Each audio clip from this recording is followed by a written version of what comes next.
They said you wanted to see me, Coach? Yeah, man. Step on up into my office.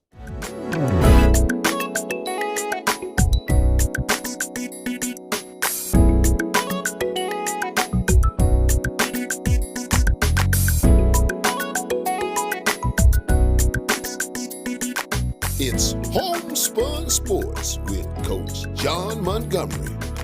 Sports talk with a twist of down-home wisdom.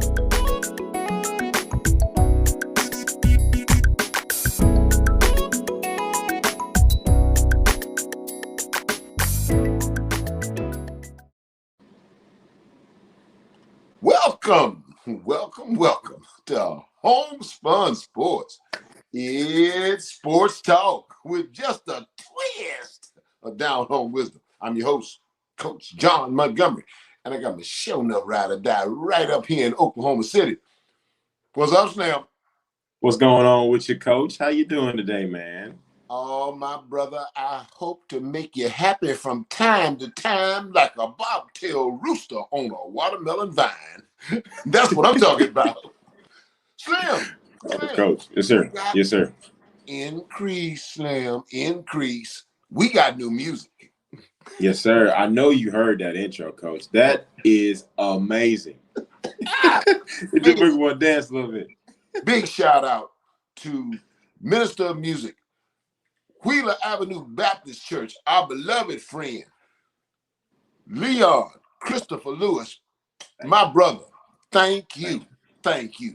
We appreciate you and we praise God for you. Slim, week 1 in the books. What's your take? Well, Coach, it's very, very apparent that defense is way ahead of offense. Way ahead. I mean, Coach, it's obvious. Now, the defense from the Pittsburgh Steelers, they completely took apart that Josh Allen and his $150 million guaranteed contract, and he limited them to six fourth quarter points and 21 incompleted passes, Coach. Now, the Arizona Cardinals went to Tennessee, and they completely dismantled the Titans. Supposedly, that King Henry and that explosive offense was nowhere to be found, Coach. 89 net rushing yards. I mean, where was King Henry at? You know, Slim, you're spot on correct. And Ryan Tannehill, A.J. Brown, Julio Jones, Derrick Henry coming off a 2,000-yard season last year, and the best they could muster was a paltry 3.9 per offensive play. Taylor Lewan, the left tackle, Taylor Lewan, supposedly one of the premier left tackles in the National Football League, he looked like a revolving door. Chandler Jones whipped his ass like he stole a ham from Kroger. He gave up 5 sacks. That's atrocious. Yeah, no question Coach, it was terrible. No question about it. Now, Coach, in Atlanta, Jalen Hurts leads the Eagles over the Falcons 32-6. That defense from the Eagles completely shut the Falcons down. 3 of 14 third down conversions, Coach. They only crossed the 50-yard line one time. Tough to win like that. Can't win like that. No question. You can't win, Coach. Now, the Saints, they completely disenfranchised Aaron Rodgers. What word was that again, Flip? Disenfranchised, Coach. They disenfranchised. I like that. The final score was 38-3, and it was very, very apparent at the end of the game that Aaron Rodgers did not want to be in the LA Superdome anymore. He didn't want to be in Louisiana, Coach. That was obvious. No question about it. It was obvious. Now, wrapping up week 1, obviously went to the defense because there was only 2 teams that were able to come back from halftime deficits, and that was the Pittsburgh Steelers. They were down 10-0 against the Buffalo Bills. They came back. They won 23-16. I hear you. Now, the second team was the Kansas City Chiefs. They were down 22-10 against the Cleveland Browns. Shout out to my homeboy. Came back to win 33-29. What's your take, Coach? Well, I think you're spot on correct, Mildred, as far as week one in the NFL is concerned. The defense definitely outshined the offense. Two quarterbacks really impressed me. Teddy Bridgewater at Denver, Jameis Winston at the Saints. Both of those guys did what they had to do to facilitate their team winning. You know, it's often said quarterbacks. I said it before, I'll say it again. Quarterbacks, racehorses, and diamonds. Three things that are as good as you mold them, shape them, and develop them. Well, both of those guys, Teddy Bridgewater and Jameis Winston, last week, they didn't turn the ball over. They were patient. When the vertical throw wasn't there, they took the check down. They understood that the single and the double will eventually get you a home run.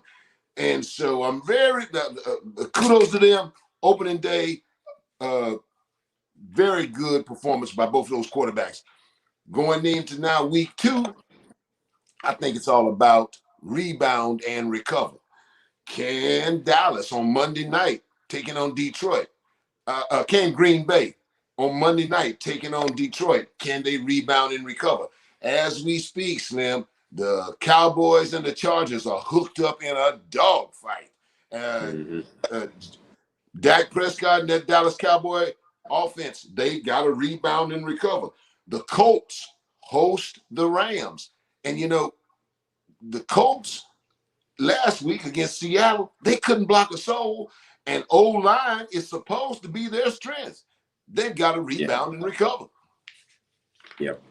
Now, Coach, speaking of rebounding and recovering, that was very good for pro football. But do we have any college football news? Slim, in college football, it is very apparent that this young man, that Deion Sanders, is changing the dynamic. He's changing the dynamic in college football, and I'm going to tell you why. He's got that it factor. He's got that it factor. Mickey Mantle, Willie Mays, Pele, Muhammad Ali, prime time. He had it as a player. Newsflash, Slim, he's got it as a coach. Yep. You know, your grandpa used to always say this. It's three things about a leader. Number one, he knows where he's going. Number two, he's able to convince people to follow him where he's going. And number three, he knows how to get where he's going. Primetime's got all three of them going for him. Other people. You got other people to follow him. He's got people following him where he's going. And most of all, money talks, and you know what walks. And he's got that behind him. He is going to be successful at Jackson State because he's got people with money, corporate America, in his hip pocket. He's going to get facilities. You get facilities, it's just like that movie Field of Dreams. Kevin Costner standing out in that cornfield, and all of a sudden he hears, "If you build it, he will come." Well, that's what Primetime's got. He's going to fix them facilities. He's challenging these other HBCUs to fix your facilities. And more specific, telling these HBCUs, put the names on the back of the jerseys of your players. So now, Jackson State, when they travel, they in jets. The rest of these folks in buses, Jackson State flying in jets. I'll tell you something, Milton. Right now, he's got Under Armour athletic apparel in his pocket. He's got Subway sandwiches in his pocket. And he's got Aflac in his pocket. Prime time is for real, and I'll tell you something, Mildred. If he gets that Jackson State football program back to its glory days, he has earned the right to be the head football coach at his alma mater, Florida State University. And if you think that's out of the realm, of possibilities, consider this. Right now, Florida State is on a 2-game losing streak. First lost week before last to 1AA, Jacksonville State. I'm talking about the Gamecocks of Anniston, Alabama. Then they turn around yesterday and lose to Wake Forest. So at home, Coach. Yeah. Now, Coach, it's interesting that you mentioned HBCUs because what do you consider, like, what do you think's going on with HBCUs playing these D1 schools? Now, we obviously know that it's for money, but the last time that we saw an HBCU upset an FBS college was back in 2018 when the Aggies of North Carolina A&T took down East Carolina 28-23. That's when it happened. It certainly did. It was 2018, the last time an HBCU beat a Division I school. But Mildred, at the end of the day, we know what's up. HBCUs need money. What the rapper Grandmaster Melly Mel say? It's all about the money. Ain't a damn thing funny. Ain't a damn thing funny. HBCUs need money. Here's my take. And I saw the scores. Last week. Your alma mater, Texas Southern University, took it on the chin 66-7. Auburn laid it on Alabama State 62-0. But at the end of the day, you take that money because HBCUs, they need money. Here's the thing. Take the money. Take the money. Take the money. You know that. You take the money. You know that. Take the money, Slim, and then you build the best weight room your money can buy. You take the money and you hire the best speed and strength and conditioning coaches your money can buy. Because here's the deal, Mildred. Physicality is free. Physicality don't cost you 1 red cent. And you control what you can control because you can't do nothing about that Division I athletic ability. Alcorn plays Alabama. Okay. The cornerback from Alcorn might run 4.6, probably runs 4.7. The wideout from Alabama, he runs a 4.3. You know that. Let me tell you something. Physicality is free. When Alabama runs that toss sweep and that guard and that tackle pull out, that cornerback from Alcorn's got to come up and force the run on run support. Yep. Well, if he's strong, he'll play physical. If that cornerback bench presses 350 pounds, he's going to come up and hit that run support and cut it down. If he bench presses 250 pounds, he's going to have a separated shoulder. Okay? Now, I'm going to ask you this. You played in the SWAC. Sure did. I played in the SWAC. Sure did. Game day in any HBCU in the country, on game day, you go in the locker room and to a man, ask each one of those players individually, I don't care what position it is, ask them, you want to play in the National Football League, son? Do you want to play in the National Football League, son? Do you want to play in the National Football League, son? And I guarantee you, to a man, what do you think the response is going to be? Yes, sir. All right, then. Well,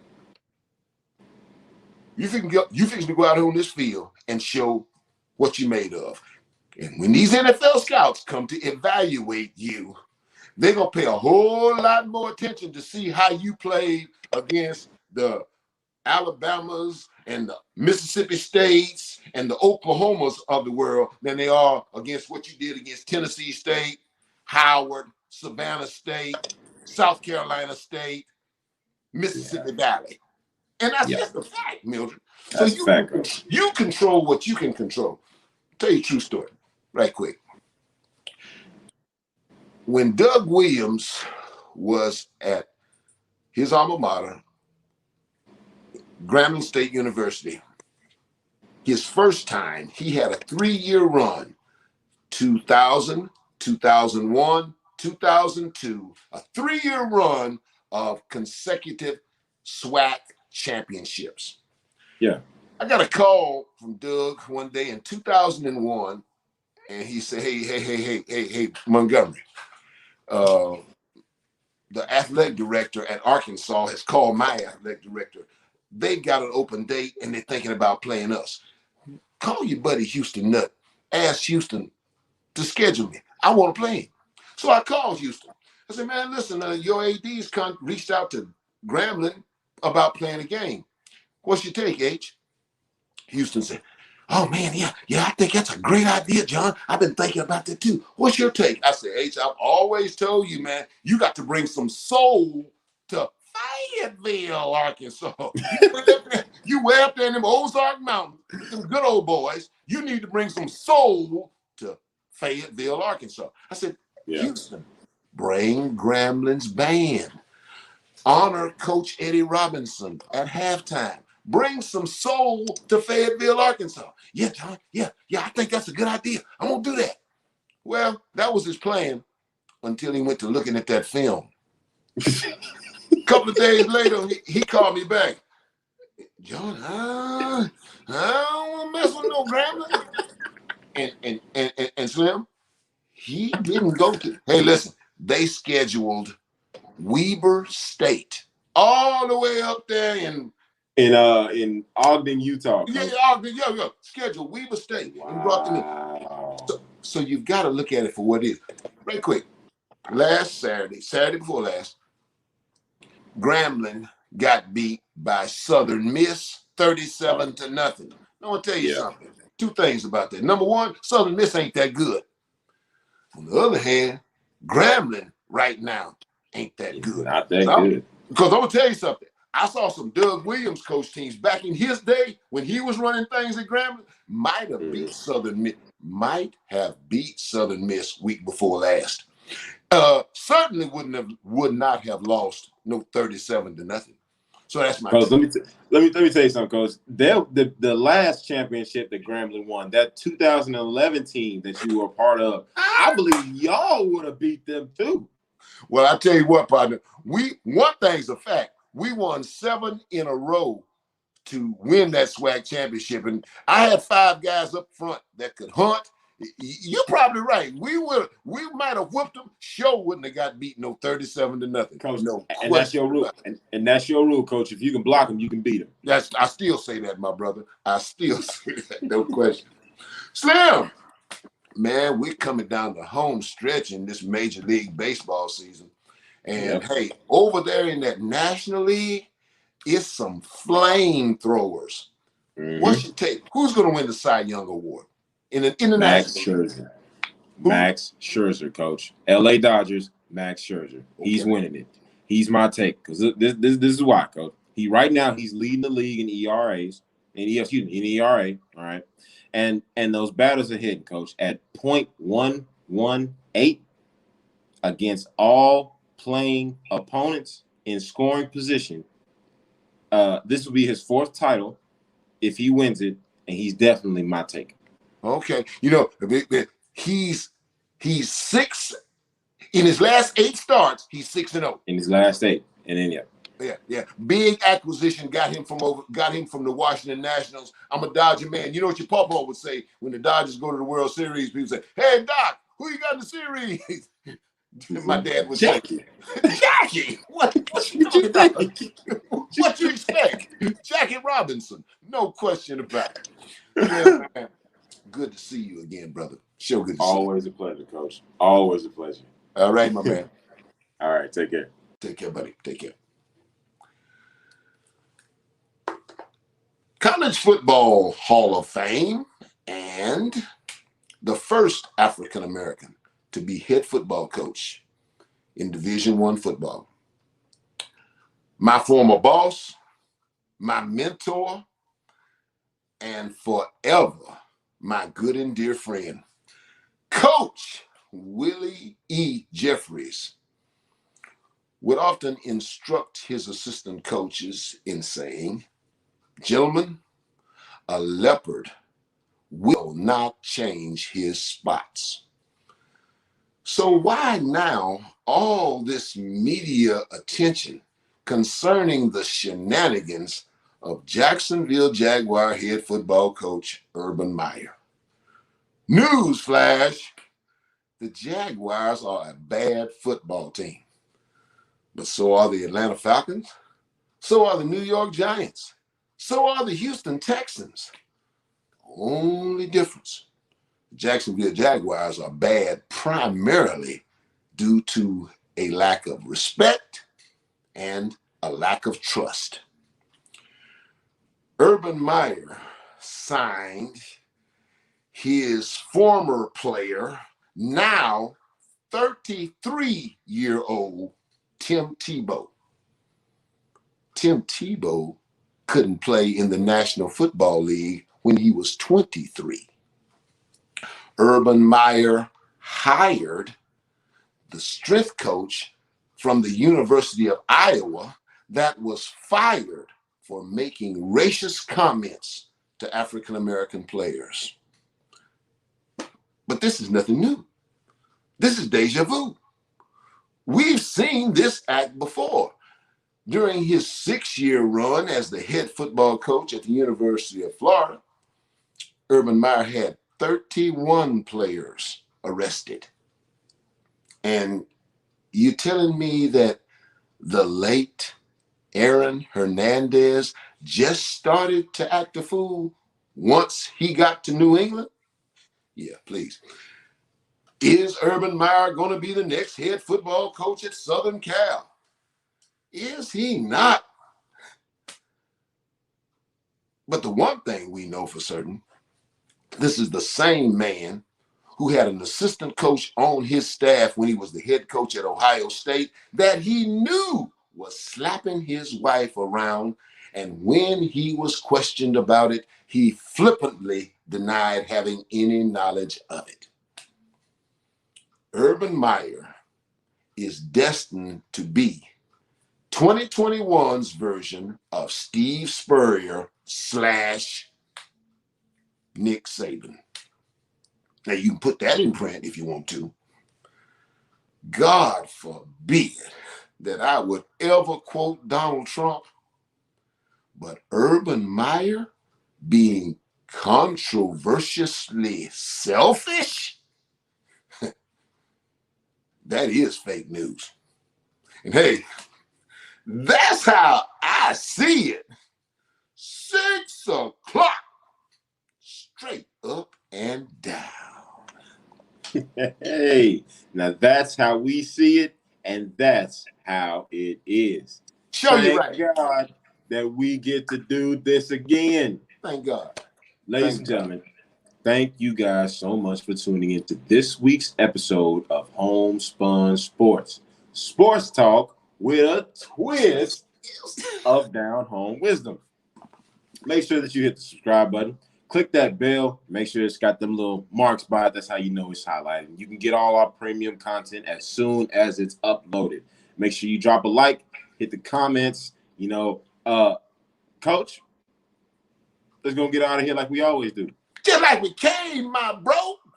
What he said. Bang. All right.